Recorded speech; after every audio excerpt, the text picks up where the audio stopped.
little bit of a battery left. What's it show? 11%. We'll see how far that gets us today. Uh-oh. Hi, Charisse. She's a little late today. Well, we're just in Spearfish, South Dakota. Heading back to Sturgis.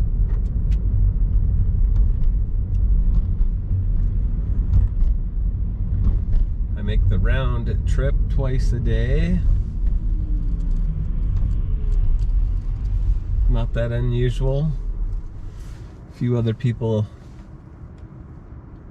that actually live close to me do the same thing.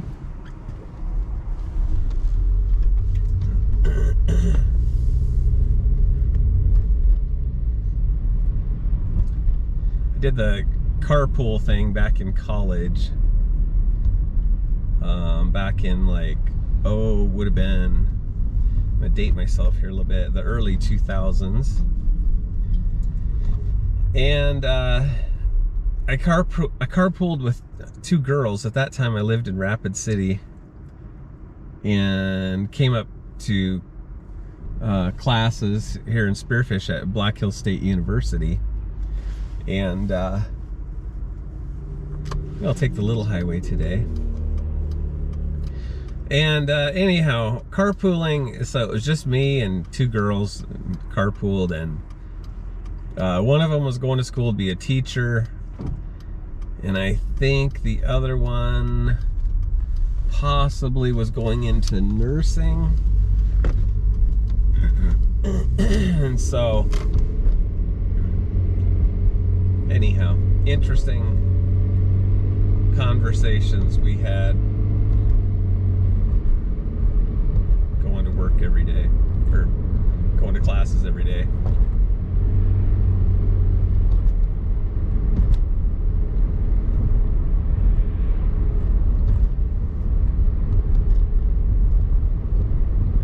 I was going to school for chemistry, for pharmacy.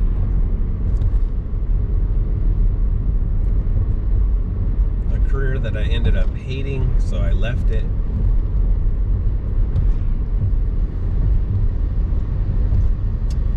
So I am still a chemistry major, biology major, and a humanities major. I have a triple degree.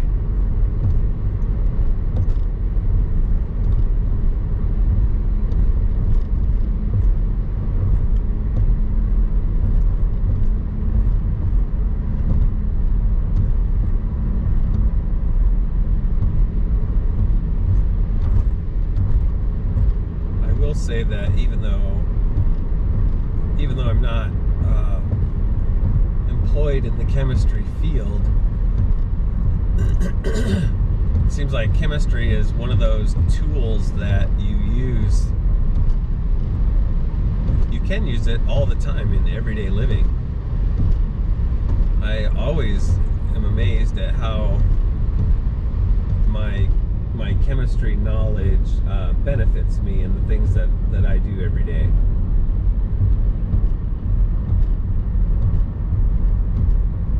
You know, I mean, sometimes I need to clean something that's corroded, you know, and it's nice to know, okay, well, how do I do that? You know,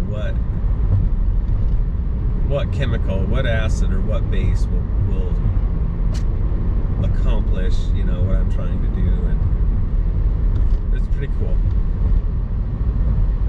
You don't think that in everyday life that you know, you use chemistry, but you do.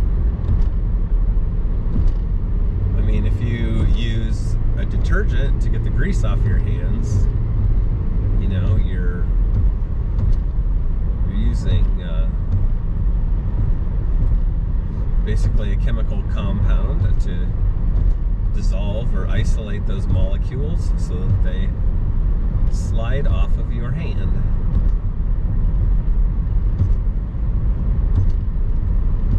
Or maybe you're cleaning your coffee pot and you grab the vinegar, you know, there you go.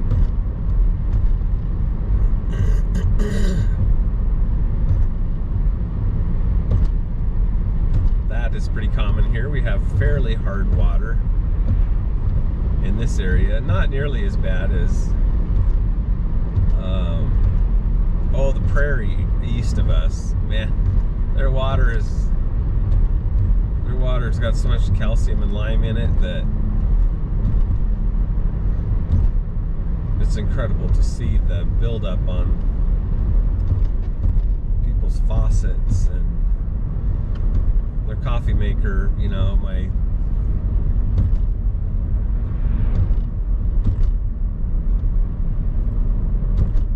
in-laws and people that kind of live east, they really struggle with hard water deposits. Anything that you use water in, it eventually gets clogged up with it.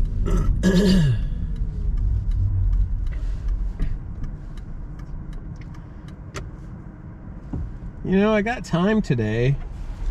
I'm gonna do something different for you. Let's go this way.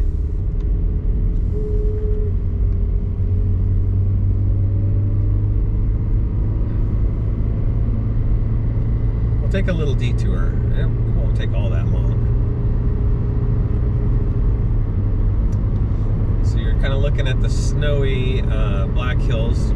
You're looking right towards Deadwood, South Dakota. There's a brown sign that says Winter Sports. Terry Peak and Deer Mountain are the two ski mountains up there that have, you know, dedicated lifts and everything.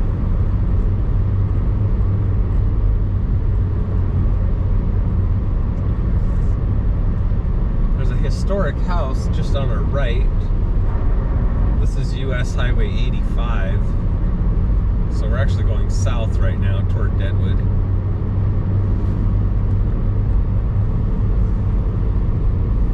But we're going to turn off up here. Okay, I had to put a camera battery in. So, still heading south on Highway 85 here. So right up ahead on the right is part of the historic Frawley Ranch. And I suppose someday I'm going to have to take you out here and give you a little tour of this spot. I don't know where Frawley's got all their money, but they did very well. This ranch was established in 1892, and I'm doing a poor job of showing you what it looks like here, but sandstone barn and house. A lot of it, you know, quarried right here. The Black Hills has a ton of sandstone. I'm gonna turn off right here. Anyhow, Sunshine Towing is based on the right-hand side of the road right here.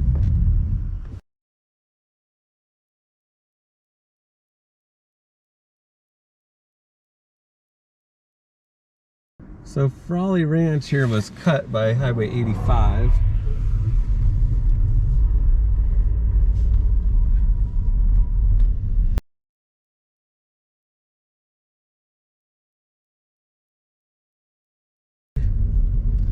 This road would have gone to Crook City.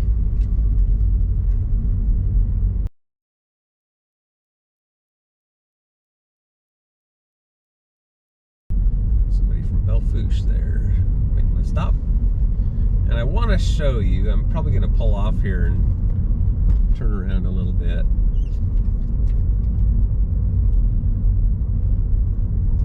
So this is also they still have some buffalo out here in the summertime. So I wanted to show you this expanse right here.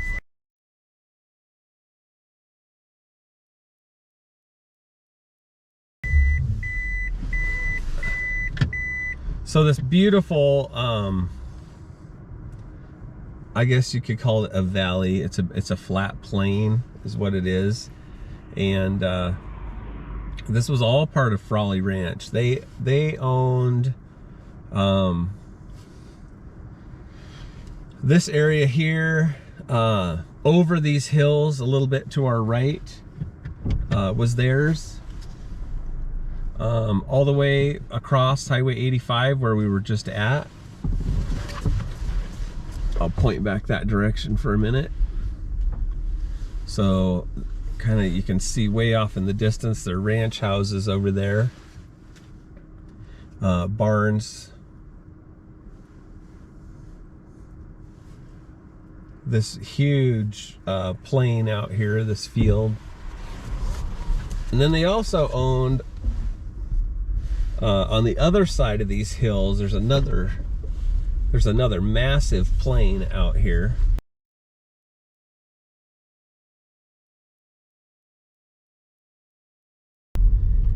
But they were cattle producers. They raised cattle, and there are still, oh, I don't know, looks like probably 150 head of cattle out here right now. That ain't very many for a lot of these guys, but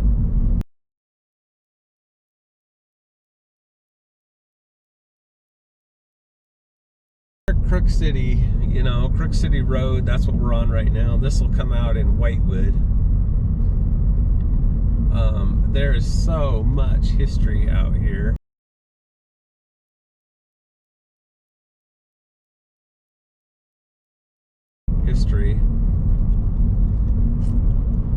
So there would have been Dakota camps all over out here.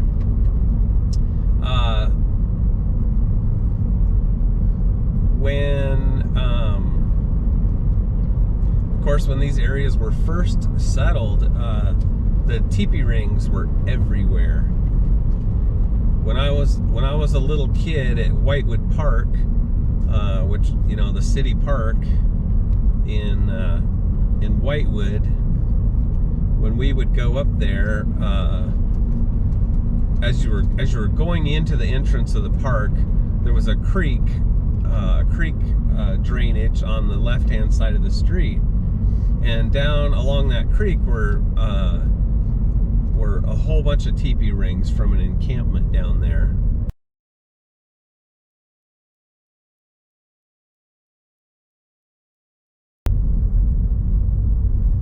I was kind of thinking this summer I might try to this hill right in front of us. This has been on my radar. I want to hike these ridges and overhangs and look for some arrowheads out here.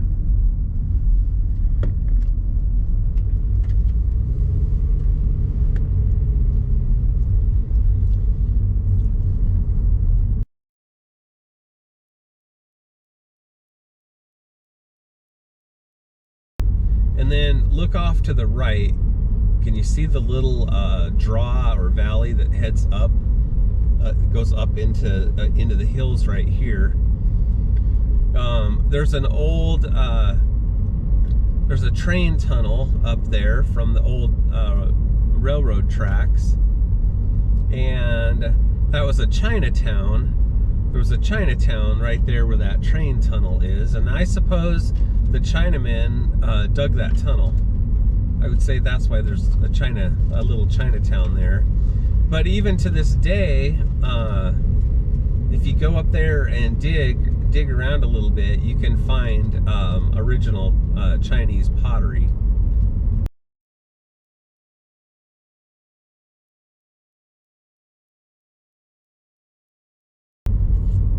So they're slowly settling these buffalo plains out here. This whole area to the right of us was still part of Frawley Ranch. That ranch was so big, I'm guessing it was probably 20 or 30,000 acres.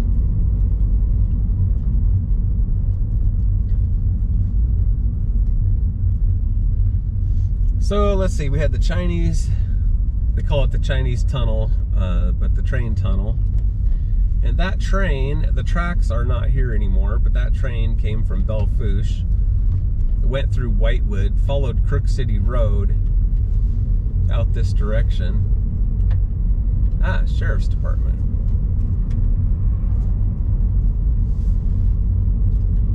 So that train, followed this valley basically and worked its way up to Deadwood then. So on the left, brick building, you're going to see it here real quick as we go by it. That building was a hideout in a famous Bonnie and Clyde type police chase where, oh man, there's no way I'm going to come up with their names, but a couple they came out of Minnesota, and the police, they had robbed something, I don't know what. The police were after them, and anyhow, they hid out here in that old schoolhouse building, and I don't know if they were caught there, or if shortly after they left there, they were caught, but anyhow, they didn't last too long.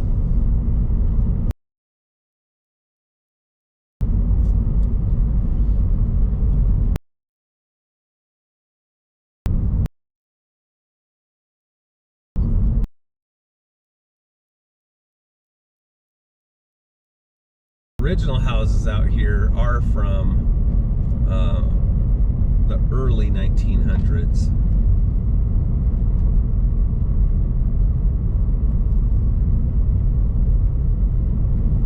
To our right, which you can't see right now, is Whitewood Creek. That's the creek. It flows from Deadwood down out through Whitewood and Whitewood Valley, and that is a mother of a gold producing creek. And I do a little bit of prospecting, and geologists say, and I'm not a geologist, but so they have said that in the days since the 1880 gold rush out here, that the gold has completely replenished itself in the creek back to the pre-gold rush days. And so here's what's interesting. So people are purchasing property out here, and if you can find a piece of property for sale on the creek, you can pretty much bet money on the fact that they will be doing some prospecting in their section of the creek. So, and I don't know, I mean, if you're the homeowner and you live on the creek and you want to pan for gold in your own creek, I don't know why you couldn't. I don't know that you'd have to file a claim on the creek. However, I suppose it's possible you might have to file a claim on your own land to keep other people off of it. Somebody with more knowledge than me could maybe, I don't know, post something in the comments, comment on that. Tell me, if you own the land, do you still have to file a claim to prospect for gold on your own land? Or do you have to claim it just to keep other people off of it? Oh, look at the wild turkeys this morning. Here they go. Bunch of hens there, maybe?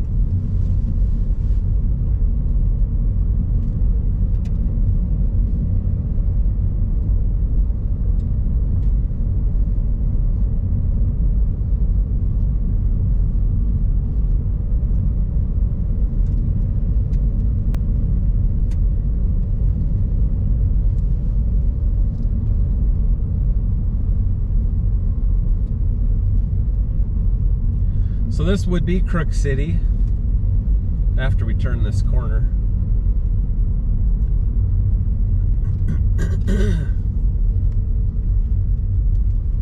It would have been very plausible or possible for us to spot a mountain lion this morning. And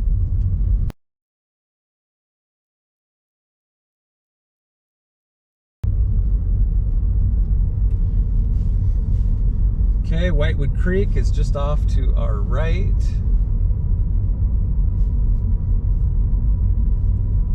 I'm not gonna go over there to it. Crook Mountain Road is this turn right here on the right.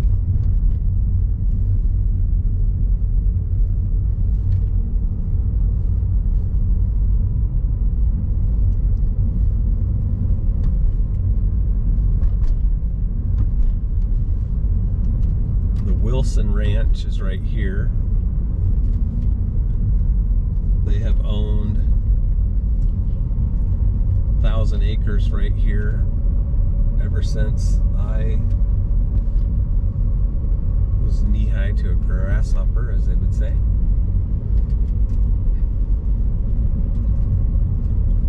Okay, so we come up out of Crook City. We're headed towards Whitewood. There's an old freight wagon back there.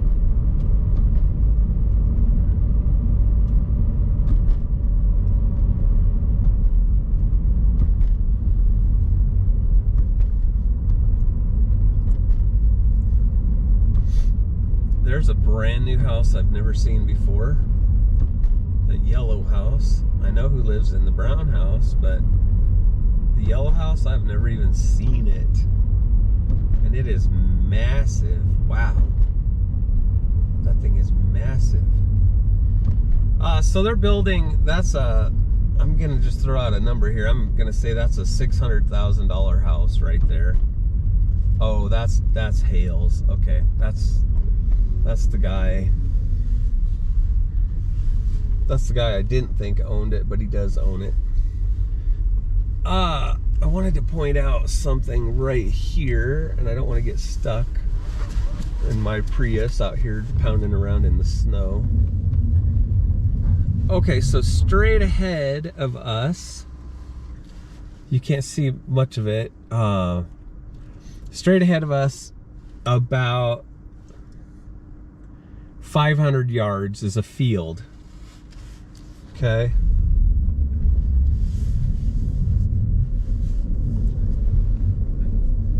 So this is Hale Taxidermy. David Hale. You can see his statue of the mountain lion there on the big rock. Pretty cool. But he's built his house here on the edge of this field, and so this field is this is a 1874 Custer camp right here. So, or not Custer. Well, yeah, Custer Expedition. This was one of their big camps that they camped in, was this field right here. The 1874 Custer Expedition, it followed a lot of the route down around from Rapid City. We call it up this corridor. It's on the eastern edge of the Black Hills, and the Custer Expedition followed kind of the eastern edge of the Black Hills up to the north, and of course that leads you right here to this area as you are on the eastern edge of the Black Hills. And they stayed away from Bear Butte, which is the most sacred Indian place here in the Black Hills if you're Native American. And so they stayed well away from Bear Butte, which was smart, because I think they'd all been killed had they come anywhere near it. Yeah, anyhow, they camped out here in this field. So I would absolutely love to hunt for artifacts out here, metal detect, but there's no way David is gonna let me do that. Okay, so we're gonna keep going towards Whitewood.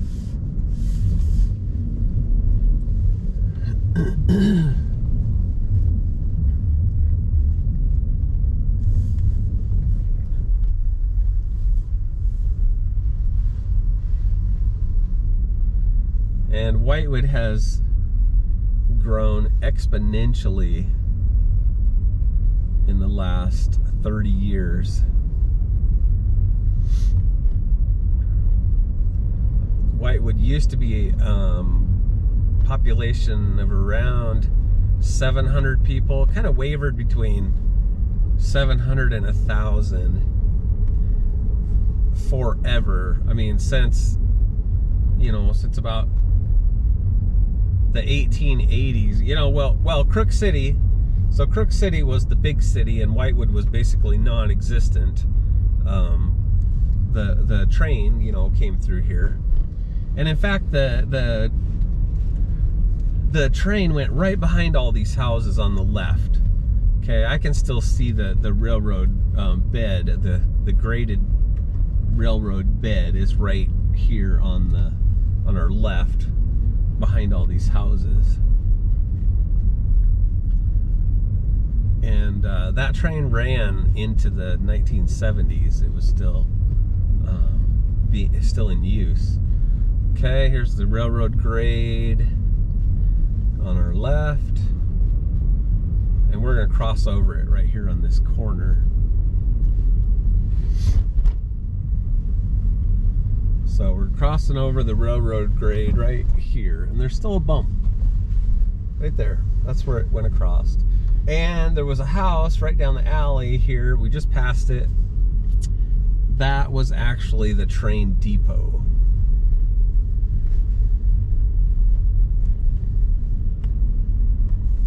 There's a white church on our left, Presbyterian church, and a little yellow house right beside it that used to be blue. Well, it's blue and yellow now.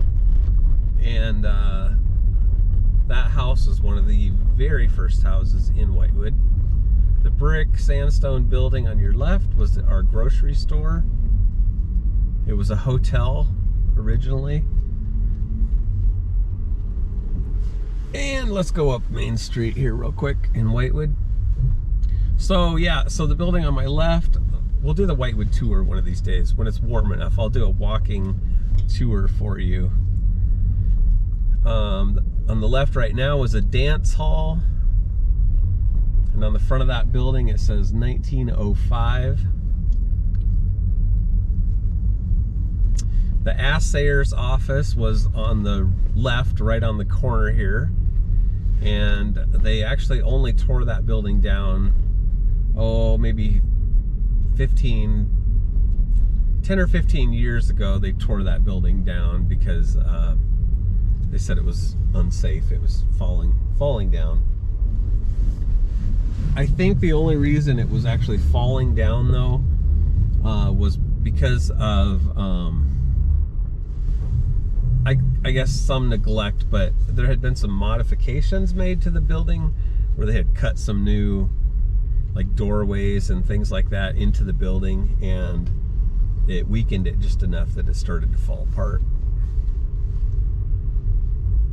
So this whole street was lined with these sandstone buildings. So the tall one, okay, so the first sandstone building that you're looking at almost straight ahead, that's City Hall right now. And the building next to it with the tall face on the front of it, underneath was the Wagon Wheel Cafe at one point. And there were actually, wagon wheels from the settlers that came out here and covered wagons. I mean, the cafe had the wooden wagon wheels all along the front of it there. And then, like I said, above it was the dance hall. And I don't know the original purpose of that building. I don't believe it was a hotel, because it doesn't have windows on the sides of the building. So I know it was a dance hall. That's about all I can tell you. The roaring 20s and whatnot, that was a dance hall. The next building, sandstone building that you can see, I'll turn toward it straight ahead. Okay, that was the bank. So that was a bank building. You can still see some rock chimneys. Back in the 70s, that was it was Miners and Merchants Bank. So everything here had a mining theme, you know, railroad, mining. Like I said, the assayer's office was just right on the back corner back there that we just passed. And you know what? When I was little, there was a few times when I was just a small child that I actually got to go into the assayer's office, into that building there. It was a massive building. I don't know how many square feet that building was, but a massive sandstone building. And when I was little and went in there, there were gold pans, there were boxes of rocks everywhere, just rocks and minerals and you know, equipment for working with, you know, minerals and scales and picks and things like that. And it was amazing to go in there as a kid. So right across the street from that is Bullwhacker Saloon. You can go in there and get a hamburger.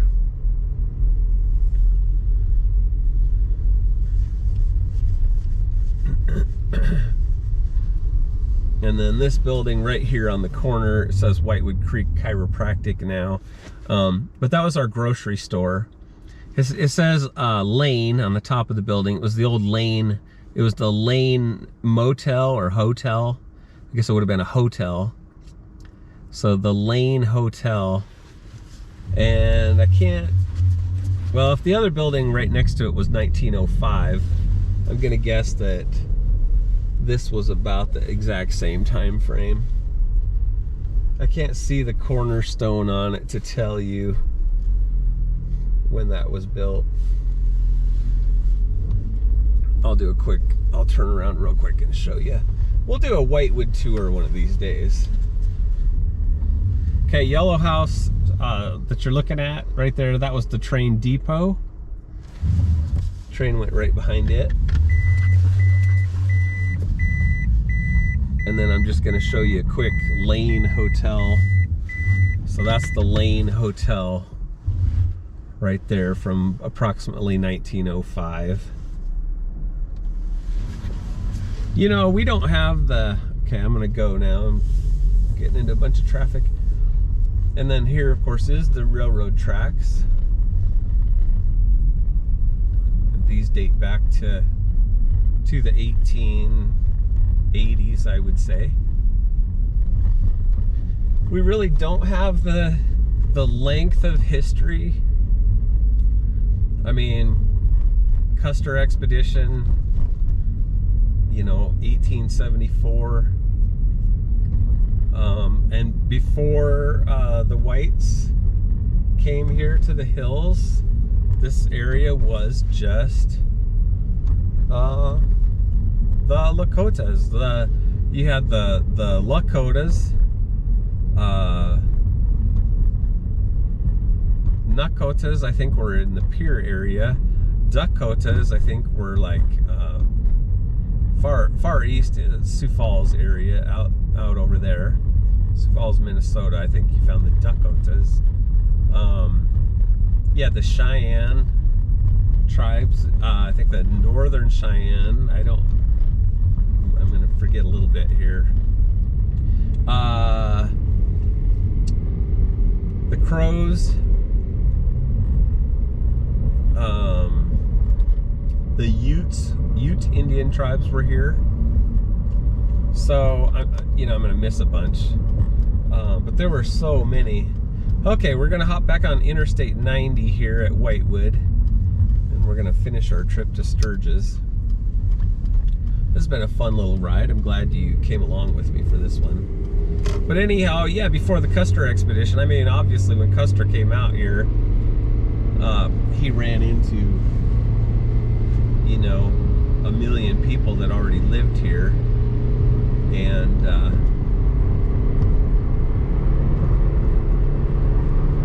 so he didn't exactly write down, he didn't do a census or write down exactly where everybody lived, but so it was definitely inhabited well before European settlers came here.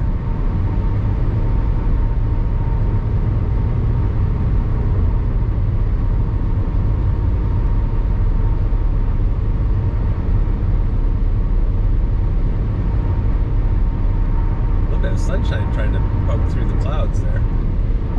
Here's Whitewood Creek. We just went over it. Looks pretty well frozen.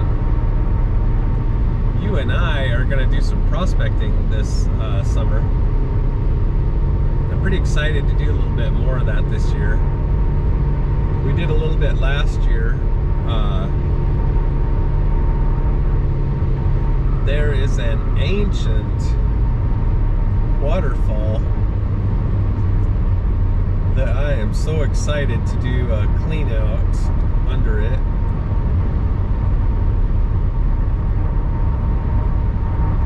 And I may get skunked, and it may turn out there's nothing in there, but so I'm not going to tell you where it is because